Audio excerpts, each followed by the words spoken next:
Avez-vous déjà regardé vos jeunes plants dépérir au printemps, sans comprendre pourquoi? Le soleil brille, l'air semble doux, mais vos tomates refusent de grandir. Et si je vous disais que le véritable assassin de votre potager se cache juste sous la surface? Aujourd'hui, nous allons parler d'un sujet crucial, les semis dans un sol froid. Comment survivre et surtout comment pousser? Je vais partager avec vous le secret bien gardé des jardiniers professionnels. Un secret qui va totalement transformer votre façon de planter. Oubliez tout ce que vous pensiez savoir sur la température de l'air. Nous allons plonger dans une réalité fascinante et contre-intuitive. Restez bien jusqu'à la fin. Vous allez découvrir pourquoi une simple erreur de quelques degrés peut détruire des mois de travail. Mais attendez, pensez-vous vraiment qu'il suffit de couvrir vos plantes pour les sauver? Dites-moi dans les commentaires si vous avez déjà perdu des plants à cause du froid, car ce que vous allez entendre va vous surprendre. Avant de révéler les astuces des professionnels, il faut comprendre ce qui se passe sous nos pieds. Depuis des siècles, les maraîchers se battent contre les caprices du printemps. Autrefois, sans serre chauffée ni technologie moderne, nos ancêtres devaient redoubler d'ingéniosité pour nourrir les populations tôt dans l'année. Le sol est comme une immense éponge thermique. Il met beaucoup plus de temps à se réchauffer que l'air ambiant au-dessus de lui. Quand l'hiver se termine, la terre garde un froid glacial emprisonné dans ses profondeurs. Les plantes que nous cultivons, souvent originaires de climats chauds, n'ont pas l'évolution biologique nécessaire pour affronter cela. Leurs racines, lorsqu'elles touchent une terre glaciale, subissent un choc immense. C'est ce qu'on appelle le stress thermique racinaire. Comprendre ce mécanisme invisible est la toute première étape pour devenir un véritable maître de votre jardin. Avez-vous déjà pensé que si le soleil brille et que l'air est doux, vos petites plantes sont prêtes à aller dans le jardin? C'est la première grande erreur et c'est un mythe que nous devons briser tout de suite. Le véritable danger ne vient pas de l'air que vous respirez, mais de la terre que vous foulez. Imaginez la scène suivante. Vous décidez de sortir en plein hiver. Vous portez un manteau très épais, un bonnet bien chaud et une grosse écharpe en laine. Mais, pour une raison étrange, vous décidez de sortir pieds nus dans la neige glacée. Combien de temps pensez-vous pouvoir tenir avant de tomber malade? Pas très longtemps, n'est-ce pas? Eh bien, c'est exactement ce que ressentent vos jeunes plants lorsque vous les plantez dans un sol qui n'a pas eu le temps de se réchauffer. L'air ambiant peut être à 20 degrés, mais si la terre à 10 cm de profondeur est à peine à 8 degrés, vos plantes vont subir un choc thermique massif. Les racines vont se paralyser instantanément. Elles ne pourront plus boire ni manger. C'est ce décalage invisible qui ruine le travail de milliers de jardiniers chaque année. Mais que se passe-t-il vraiment au niveau scientifique quand une racine touche ce sol glacial? Il faut observer les feuilles pour le comprendre. Avez-vous déjà remarqué que les feuilles de vos jeunes tomates deviennent parfois violettes ou bleutées au printemps? Beaucoup pensent que c'est une maladie rare. En réalité, c'est un symptôme de faim extrême. Dans un sol froid, un élément crucial devient totalement indisponible pour la plante. C'est le phosphore. Le phosphore est le carburant qui permet à la plante de créer de l'énergie et de développer ses racines. Imaginez que vous avez extrêmement faim. Vous êtes devant un immense réfrigérateur rempli de vos plats préférés. Mais ce réfrigérateur est fermé à double tour par un cadenas géant et vous n'avez pas la clé. Le sol froid agit exactement comme ce cadenas. Le phosphore est bien là, dans la terre, mais le froid empêche la plante de l'absorber. La plante meurt de faim au milieu de l'abondance. Réchauffer le sol, c'est tout simplement donner la clé du réfrigérateur à vos petites plantes affamées. Alors, comment préparer nos plantes à affronter ce monde hostile? C'est ici qu'intervient l'étape de l'endurcissement. C'est un secret fondamental des professionnels. Vous ne pouvez pas prendre un bébé plante qui a grandi bien au chaud dans votre maison et le jeter dehors brutalement. Il faut l'entraîner. Pensez à un athlète professionnel. Avant de courir un marathon, il ne se lève pas de son canapé pour sprinter. Il s'échauffe, il s'entraîne pendant des semaines, il habitue son corps à l'effort. Pour vos semis, l'endurcissement consiste à les sortir progressivement. Le premier jour, placez-les à l'ombre pendant 2 heures. Le lendemain, laissez-les 3 heures avec un tout petit peu de soleil du matin. Augmentez la durée sur 7 à 10 jours. Le vent léger va renforcer leurs tiges. Les petites variations de température vont épaissir la cuticule de leurs feuilles. Cette période d'adaptation lente est leur entraînement sportif. Si vous sautez cette étape, le moindre choc thermique dans le potager leur sera fatal. Maintenant, passons à une technique historique et incroyable pour réchauffer la terre par le bas. Connaissez-vous la méthode de la couche chaude? Les maraîchers parisiens l'utilisaient il y a plus de 100 ans pour cultiver des melons en plein hiver. C'est un système de chauffage central naturel, totalement gratuit et écologique. Le principe est d'utiliser la puissance de la décomposition. Quand la matière organique pourrit, elle dégage énormément de chaleur. L'idée est de creuser une tranchée sous votre future zone de plantation.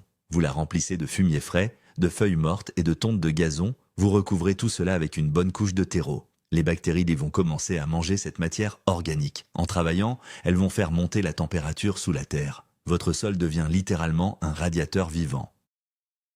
Les racines de vos plantes vont s'enfoncer et trouver une douce chaleur, même si l'air extérieur est encore mordant. C'est une astuce de génie qui a fait ses preuves depuis des générations. Cependant, il faut faire très attention au choix des matériaux pour cette fameuse couche chaude. Tous les fumiers ne se valent pas. Si vous utilisez un compost déjà vieux et noir, il ne produira aucune chaleur. Le feu est déjà éteint. Il vous faut du carburant frais. Le fumier de cheval est le grand favori des experts. Pourquoi? Parce qu'il chauffe vite et fort. Imaginez que vous voulez allumer un bon feu de cheminée. Le vieux compost, c'est comme essayer de brûler des cendres. Le fumier de vache frais, c'est comme une grosse bûche de chêne. Elle brûle longtemps, mais chauffe doucement. Le fumier de cheval mélangé à de la paille, c'est comme du papier journal avec du petit bois. Ça s'enflamme rapidement et ça donne un coup de chaleur immense dès les premiers jours. C'est exactement ce qu'il faut pour réveiller un sol glacé au tout début du printemps. En maîtrisant ce choix de carburant naturel, vous devenez le maître du climat souterrain de votre jardin.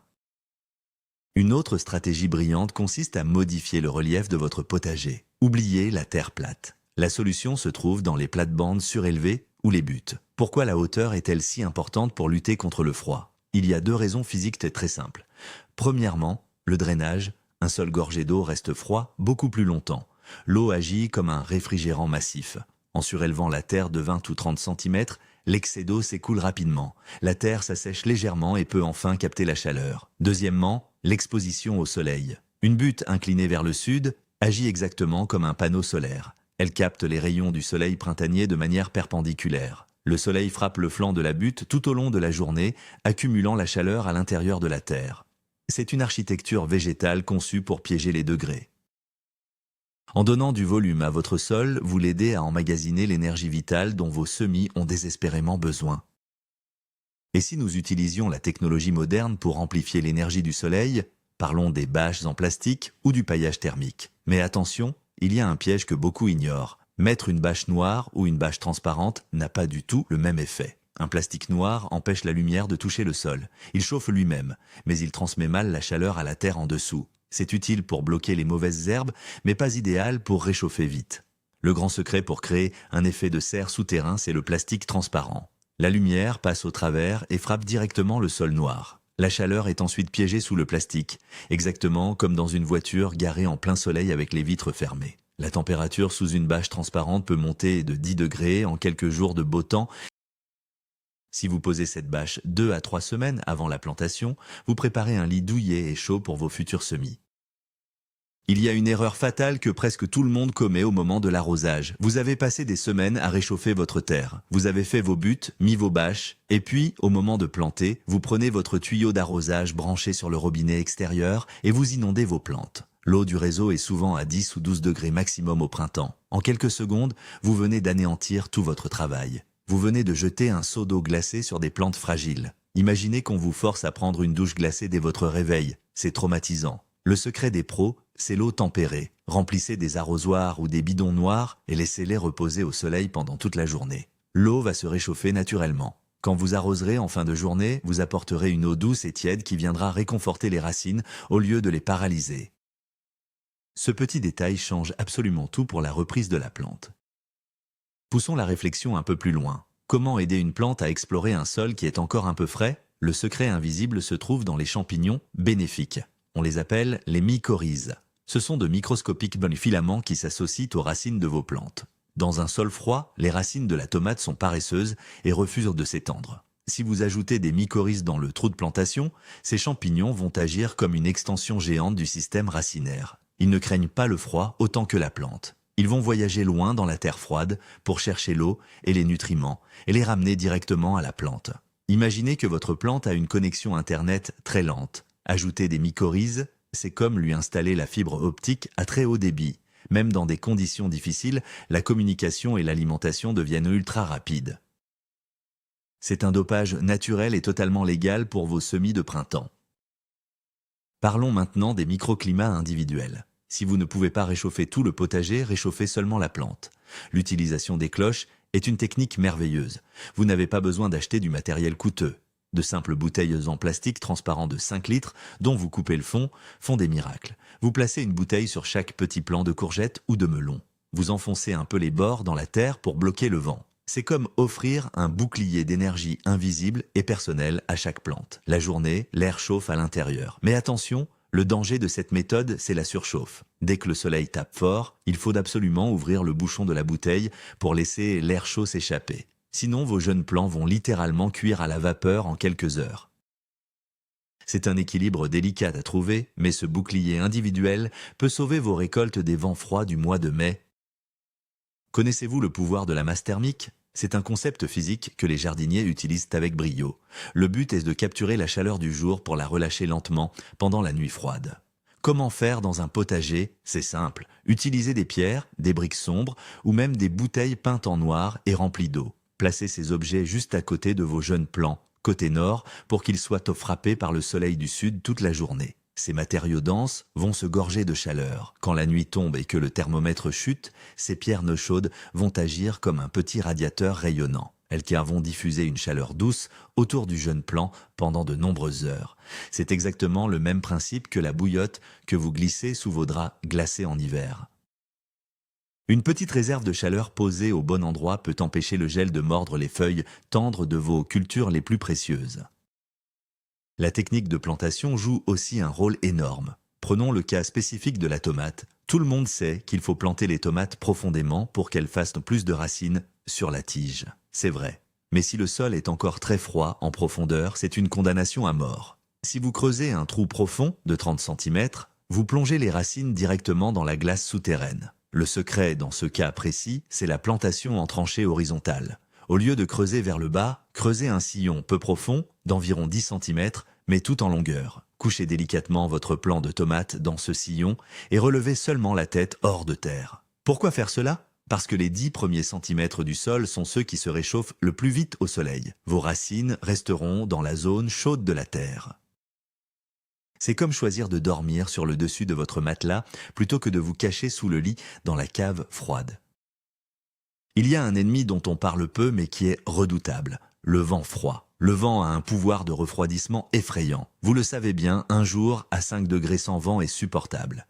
Mais à 5 degrés avec une bise glaciale, la sensation thermique plonge sous zéro. Pour le sol, c'est pareil. Le vent balaie en permanence la surface de la terre et lui arrache la précieuse chaleur qu'elle a accumulée. Pensez à un bol de soupe très chaude. Si vous voulez la refroidir vite, vous soufflez dessus. Le vent fait la même chose à votre potager. Pour protéger votre sol et vos plantes, il faut impérativement créer des brise-vents. Vous pouvez utiliser des filets, des canisses, de vieilles planches de bois ou même des bottes de paille posées sur le côté, exposées au vent dominant. En stoppant la course de l'air froid, vous permettez à l'air ambiant autour de vos semis de stagner et de se réchauffer doucement au soleil. Couper le vent, c'est gagner plusieurs degrés instantanément.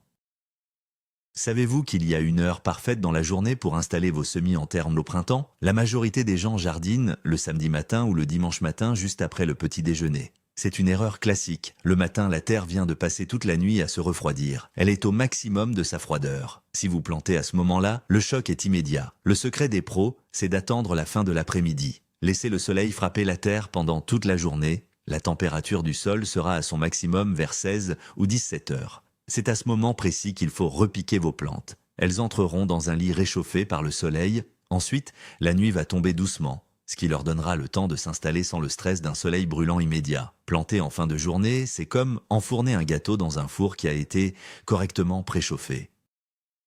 La nature de votre sol dicte aussi la vitesse à laquelle il se réchauffe. Il faut comprendre la différence entre un sol lourd et un sol léger. Les sols argileux, collants et compacts sont de terribles pièges à froid. L'argile retient énormément d'eau. Et comme nous l'avons vu, l'eau est longue à chauffer. Un sol argileux est comme une grosse couverture mouillée posée sur la terre. À l'inverse, un sol sableux ou très riche en humus est léger et aéré. L'air circule mieux entre les particules de terre et l'air se réchauffe très vite. Si vous avez une terre lourde, le secret est de l'alléger en surface dès le début mars.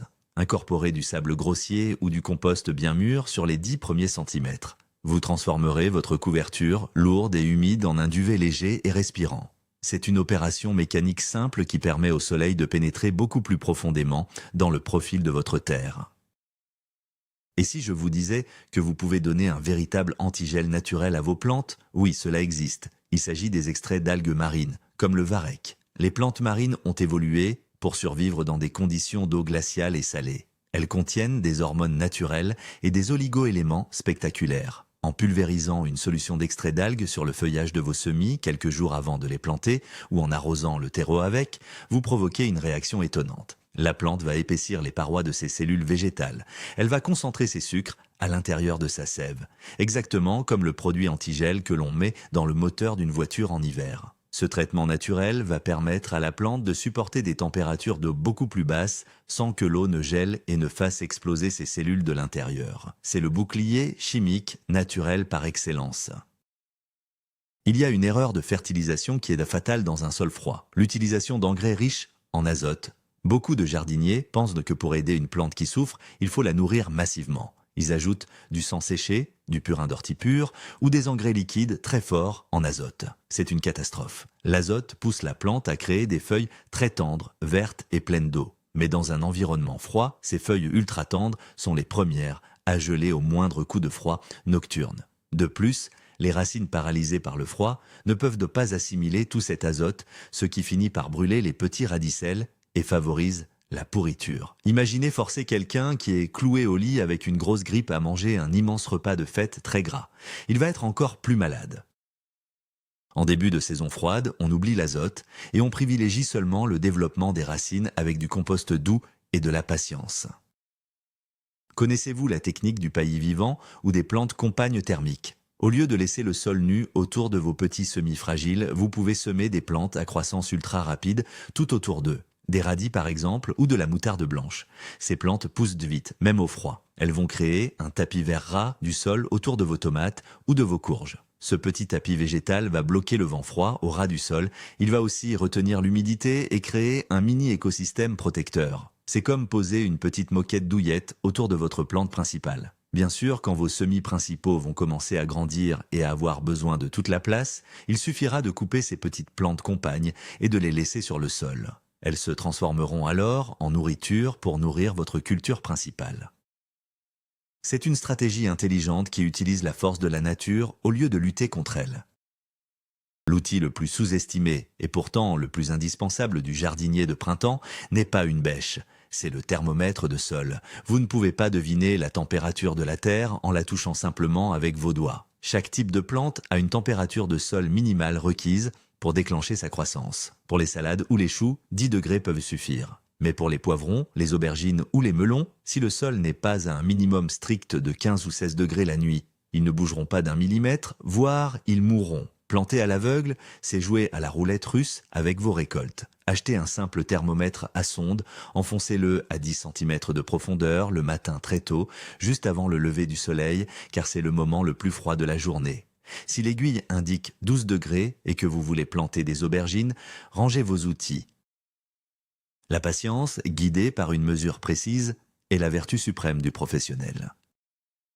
Enfin, parlons des urgences absolues. Vous avez tout bien fait. Vos plantes poussent et soudain, la météo annonce une gelée noire inattendue pour la nuit prochaine. C'est la panique. Le secret pour sauver le potager in extremis, c'est la méthode de la double épaisseur. Une simple bâche plastique ne suffira pas si le gel est fort. Il faut créer une couche d'isolation. Les pros utilisent un voile d'hivernage ou P17 posé directement sur les plantes. Et par-dessus ce voile, en laissant un espace d'air si possible, ils posent un plastique ou des vieilles couvertures épaisses. L'air emprisonné entre les deux couches devient le meilleur des isolants. C'est exactement le principe de s'habiller en superposant les couches de vêtements pour aller faire du ski. Le lendemain matin, dès que le soleil revient et que la température remonte au-dessus de zéro, n'oubliez surtout pas de tout retirer pour éviter que les plantes n'étouffent. Cette manœuvre de sauvetage nocturne demande de l'énergie, mais elle sauve des saisons entières. Voilà la vérité et est maintenant exposée. Le grand retournement de situation, c'est que la réussite de vos semis printaniers ne dépend pas d'un engrais magique vendu à prix d'or. La véritable magie réside dans la manipulation ingénieuse de l'environnement physique de la plante. En réchauffant la terre par des couches chaudes, en utilisant des bâches intelligentes, en évitant les chocs thermiques de l'eau glacée, et en comprenant la biologie des racines, vous venez de débloquer le niveau supérieur du jardinage. Vous n'êtes plus passif face aux caprices de la météo. Vous savez maintenant comment forger un microclimat protecteur. Si vous appliquez ces secrets, vos tomates, vos poivrons et tous vos légumes d'été connaîtront une croissance explosive et une santé de fer, pendant que les voisins regarderont encore leurs plantes jaunir de froid. Merci infiniment d'avoir suivi cette vidéo jusqu'au bout. Si vous avez appris quelque chose d'utile aujourd'hui, abonnez-vous tout de suite pour ne pas rater nos prochaines masterclass sur le potager. Laissez un gros pouce bleu pour soutenir la chaîne. Et maintenant, c'est à vous de jouer. Dites-moi dans les commentaires, quelle est la technique que vous allez tester en premier dans votre jardin cette année? J'ai hâte de lire vos réponses.